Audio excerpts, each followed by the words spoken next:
First of all, thank you guys. Womanhood is not a universal experience. We're here to talk about our hair. A quick poll of 8 Black women across 4 generations about their hair makes that clear. What was the style growing up? When I was younger, it was like you had like 4 braids when your mama did them. If it wasn't dyed and layered and asymmetrical, you really wasn't. You really wasn't cool. Afros. And we wore afros. When I got into high school in the late 90s, was at sew-ins, right? Everyone wanted straight hair. But even with all of this versatility, when it comes to hair, there are still common experiences for Black women. Do you guys remember a defining moment, or was there a time where you recognized, like, my hair in and of itself may not be what's in or accepted? When you go to apply for a job, you have to fit in to get in. And I remember my first job, 4 weeks in, I'm probably 3 hairdos in, and my supervisor comes to me and she says, Delina, I searched for you on the Most Wanted because you changed your hair so much. And I was like, And to assimilate, many turn to a treatment to loosen or straighten their locks for years. Can I just ask by show of hands who's had a perm here? Wow.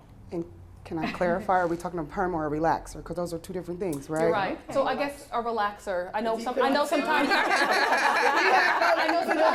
it interchangeably. So yeah, a relaxer.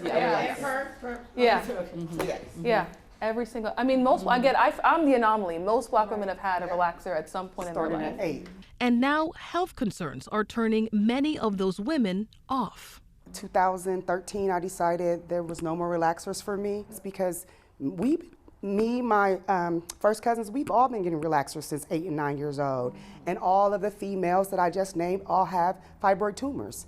We all do. And we're like, wait a minute. I started doing research, saw a slight association, a correlation to our relaxers, and I just asked the family as a whole, can we as a family stop doing this? The companies, they're not looking out for us. They're looking out for the economical,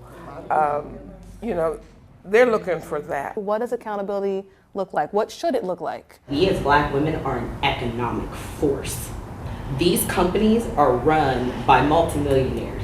We have power in our economic voice. And I think it's the exposure, to your point too, right? Making it widely known, putting the labels on there, the warning, right? Leaving it, up to the buyer, but make it known. I think accountability starts within the community, because if we don't educate each other, how can we collectively rise up and say we don't want to support this brand? Through this conversation, I hope it will spark other people to think about not only our conversation and what's in our products and how we do our hair, but to think about why do these Black women have to have a conversation around this. We have to talk to our children, the ones that we touch, about loving your hair the way it is. In Columbus, Rochelle Aline, 10 TV News.